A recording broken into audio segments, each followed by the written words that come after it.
जय हिंद। आज हम एक ऐसे विषय पर बात करने वाले हैं जिसका इंतजार शायद देश के लाखों घरों में बहुत ही बेसब्री से हो रहा है। बिल्कुल। और ये कोई आम विषय नहीं है। हम सीधे 8वें वेतन आयोग से जुड़े उन अहम दस्तावेजों पर चर्चा कर रहे हैं जो वित्त मंत्रालय और कर्मचारी संगठनों के बीच घूम रहे हैं। हाँ, मतलब जरा सोचिए, एक सुबह उठने पर पता चले कि आपकी बेसिक सैलरी रातों रात 3 गुना हो गई है।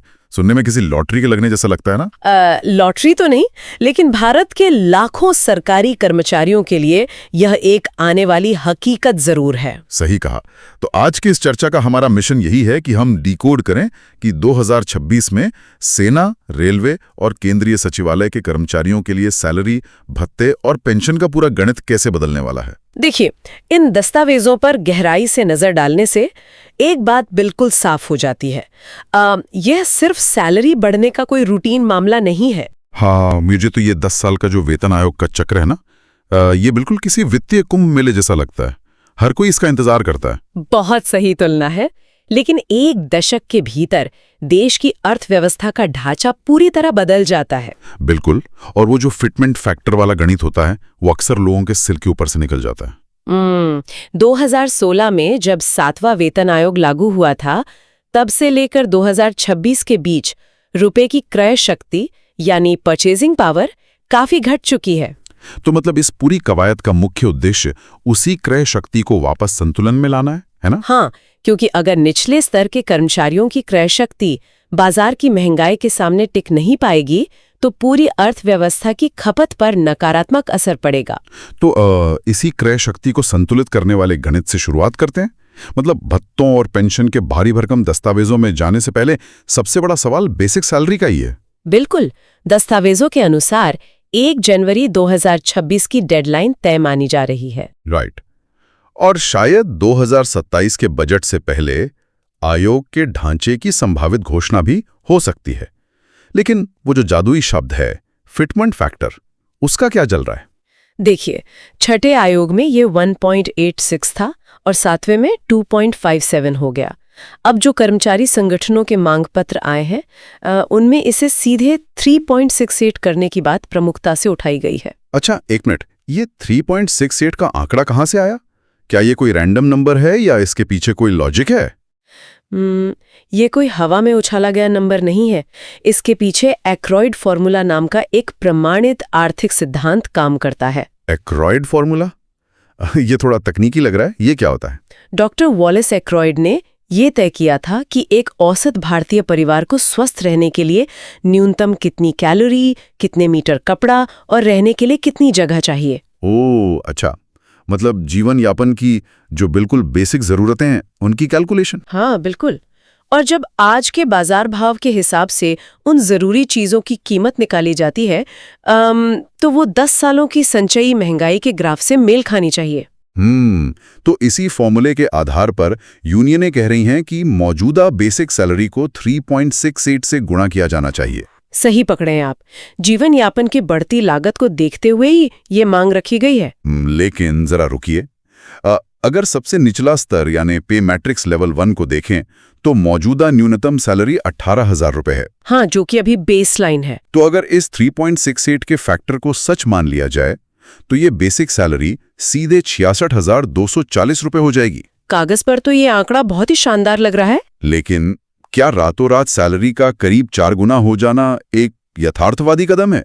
मतलब क्या सरकारी खजाना सच में इसका बोझ उठा पाएगा?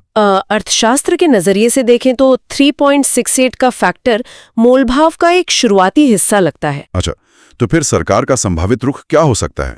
ड्राफ्ट्स क्या कहते हैं? जो इंटरनल दस्तावेजों में संकेत मिल रहे हैं, उनके अनुसार सरकार 3.0 के फैक्टर के आसपास विचार कर रही है। 3.0 तो इसका मतलब न्यूनतम सैलरी लगभग 51,000 से 57,000 के बीच कहीं तय होगी। बिल्कुल। लगभग 54,000 का जो आंकड़ा है वो इस समय सबसे तार्किक माना जा रहा है। वैसे अगर अर्थव्यवस्था और वेतन का ये गहरा गणित दिलचस्प लग रहा है तो चैनल को सब्सक्राइब करना न भूलें ताकि ऐसी ही विश्लेषणात्मक जानकारी लगातार मिलती रहे। हाँ, और मैं कहूंगी कि 18,000 से 54,000 का जंप भी काफी बड़ा लगता है, लेकिन इसे 10 साल के इन्फ्लेशन के चश्मे से देखना होगा। सही बात है। राजकोषीय घाटे को नियंत्रण में रखना भी जरूरी है और कर्मचारियों का मनोबल भी बनाए रखना है। और ये 54,000 का आंकड़ा उसी वित्तीय संतुलन को साधने की एक कोशिश है। अब बेसिक सैलरी के इस भारी उछाल से एक और चीज का सीधा कनेक्शन जुड़ता है, महंगाई भत्ता, जिसे हम डीए कहते हैं। हाँ, डीए का कैलकुलेशन तो सबसे अहम होता है। जब हम बेसिक सैलरी बढ़ा देते हैं तो उसके बाद पे मैट्रिक्स और डीए का पूरा स्ट्रक्चर ही बदल जाता है ना? बिल्कुल, और नियमों के अनुसार महंगाई भत्ता 50% की सीमा वैसे भी पार कर चुका है। तो क्या इस 50% के पार जाने का सीधा मतलब ये है कि ये बेसिक में जुड़ जाएगा? इसका मैकेनिज्म बहुत ही दिलचस्प है। जब डीए 50% क्रॉस करता है तो इसका अर्थ है कि पुरानी बेसिक सैलरी महंगाई झेलने में पूरी तरह से अक्षम हो चुकी है। अच्छा, तो उस 50% डीए को बेसिक सैलरी में मर्ज कर दिया जाता है? हाँ, ताकि एक नई और अधिक यथार्थवादी बेसिक पे तैयार हो सके। और इसके साथ ही एक नई पे मैट्रिक्स डिजाइन करने की प्रक्रिया भी शुरू हो जाती होगी। बिल्कुल, जो इंटरनल रिपोर्ट सामने आ रही हैं, उनके अनुसार नई पे मैट्रिक्स का फोकस लेवल 1 से लेकर लेवल 5 तक के कर्मचारियों पर ज्यादा है। मतलब जो वेतन विसंगतियां या पे अनोमलीज हैं, उन्हें कम करने की कोशिश की जा रही है। हाँ, निचले स्तर के कर्मचारियों को प्रतिशत के आधार पर बड़े अधिकारियों की तुलना में अधिक लाभ मिलने की संभावना है। मैं इसे कुछ इस तरह से देखता हूँ, ये बिल्कुल किसी पुरानी इमारत की नींव की मरम्मत करने जैसा है। बहुत ही दिलचस्प एनालॉजी है। मतलब अगर किसी बिल्डिंग के ग्राउंड और फर्स्ट फ्लोर कमजोर हो जाएं, तो आप ऊपरी मंजिलों पर चाहे जितना रंग रोगन कर लें, इमारत सुरक्षित नहीं रहेगी। सही कहा। निचले स्तर के कर्मचारियों की सैलरी को मजबूत किया जा रहा है ताकि पूरे वेतन ढांचे का बैलेंस सही रहे। और सालों से चले आ रहे सिस्टम में होता भी यही है कि वरिष्ठ पदों पर वेतन तेजी से बढ़ता है, लेकिन निचले स्तर पर एक ठहराव आ जाता है।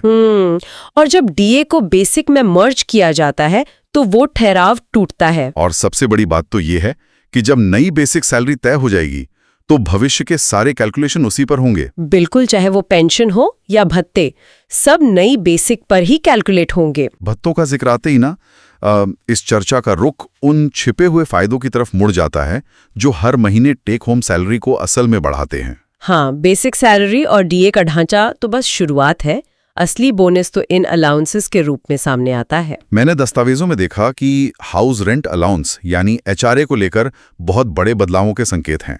नई जनगणना के आधार पर शहरों का पुनर्वर्गीकरण होने वाला है। ये एक बहुत बड़ा फैक्टर है। तो जो शहर पहले जेड श्रेणी में थे, उनमें से कई अब वाई श्रेणी में प्रमोट हो जाएंगे। बिल्कुल, और शहरों का ये अपग्रेडेशन महज एक कागजी प्रक्रिया नहीं है। तो इसका जमीनी स्तर पर क्या असर होगा? देखिए, पिछले एक दशक में और खासकर कोविड के बाद टियर 2 और टियर 3 शहरों में रियल एस्टेट और प्रॉपर्टी के किराए बेतहाशा बढ़े हैं। हाँ, ये तो मैंने भी नोटिस किया है। स्थानीय महंगाई मेट्रो शहरों की तुलना में इन छोटे शहरों में ज्यादा तेजी से बढ़ी है। इसीलिए किसी शहर को Z से Y में अपग्रेड करने का सीधा मतलब है कि वहां के कर्मचारियों के एचआरए में एक बड़ा जंप आएगा, ताकि वे उस शहर के बढ़ते किराए का सामना कर सकें। और भत्तों की लिस्ट में सिर्फ एचआरए ही नहीं है। हाँ, चिल्ड्रन एजुकेशन अलाउंस और हॉस्टल सब्सिडी की भी बात चल रही है। बिल्कुल, ड्राफ्ट्स के मुताबिक इनमें भी 25 से 30% की बढ़ोतरी प्रस्तावित है। और इसके अलावा ट्रांसपोर्ट अलाउंस को भी तो पेट्रोल डीजल की मौजूदा कीमतों के आधार पर नया रूप दिया जा रहा है। मतलब अगर इन सभी टुकड़ों को जोड़ दिया था तो ग्रॉस सैलरी में 5,000 से 10,000 रुपए तक का अतिरिक्त इजाफा साफ दिखाई दे रहा है। ये वो अतिरिक्त नकदी है जो रोजमर्रा के बजट को बहुत बड़ी राहत देती है। हाँ, क्योंकि शिक्षा और यातायात किसी भी परिवार के तय खर्चे होते हैं। और जब सरकार इन विशिष्ट भत्तों को महंगाई के साथ इंडेक्स करती है तो उसका असर सीधे परिवार की सेविंग्स पर पड़ता है। अब वर्तमान कर्मचारियों की सैलरी और इन भत्तों की बात तो हो गई, लेकिन 8वें वेतन आयोग के सामने सबसे भारी दस्तावेज उस चुनौती का है जिसका संबंध भविष्य से है। आप पेंशन के मुद्दे की बात कर रहे हैं ना? बिल्कुल। वर्तमान कर्मचारी एनपीएस के बिल्कुल खिलाफ हैं और पुरानी पेंशन यानी ओपीएस की वापसी पर अड़े हुए हैं। हाँ, और सरकार ने यूपीएस यानी यूनिफाइड पेंशन स्कीम के रूप में बीच का रास्ता निकालने की कोशिश की है। लेकिन मांग पत्रों में साफ लिखा है कि अंतिम सैलरी का 50% निश्चित किया जाए और उसे महंगाई भत्ते से भी जोड़ा जाए। देखिए, पेंशन का ये मुद्दा राजकोषीय गणित का सबसे पेचीदा हिस्सा है। ओपीएस में सरकार पर भविष्य की पूरी देनदारी आ जाती है और एनपीएस पूरी तरह शेयर बाजार पर आधारित है, जिससे अनिश्चितता बनी रहती है। बिल्कुल। अंतिम सैलरी का 50% निश्चित करने की मांग का उद्देश्य उसी अनिश्चितता को खत्म करना है। कर्मचारी चाहते हैं कि रिटायरमेंट के बाद उनका जीवन स्तर अचानक से नीचे ना गिरे। और डीए से जोड़े जाने की मांग इसलिए है क्योंकि रिटायरमेंट के 10-15 साल बाद बिना डीए के वो 50% पेंशन भी महंगाई के सामने नाकाफी हो जाएगी। ये तो बहुत ही तार्किक बात है। इसी पेंशन की बहस के बीच एक बहुत ही तकनीकी मांग उठी है, कम्यूटेशन अवधि को लेकर। हाँ, इसे 15 साल से घटाकर 12 साल करने की चर्चा जोरों पर है। थोड़ा समझाएंगे कि ये कम्यूटेशन असल में होता क्या है? रिटायरमेंट के समय पेंशन का एक हिस्सा एडवांस में एक मुश्त ले लिया जाता है और फिर 15 साल तक हर महीने पेंशन से उसकी कटौती होती है। अच्छा, और 15 साल बाद फुल पेंशन दोबारा शुरू हो जाती है? बिल्कुल। अब इस 15 साल के इंतजार को 12 साल करने की मांग की जा रही है। जमीनी स्तर पर देखा जाए तो रिटायर हो चुके एक इंसान के लिए ये 3 साल का अंतर असल में क्या मायने रखता है? देखिए, मेडिकल साइंस और उम्र के ढलान का सीधा संबंध है इस मांग से। 60 की उम्र में रिटायर होने के बाद 72 से 75 साल की उम्र में शरीर में कई बीमारियां दस्तक देने लगती हैं। हाँ, और स्वास्थ्य बीमा का प्रीमियम भी इस उम्र में आसमान छूने लगता है। बिल्कुल।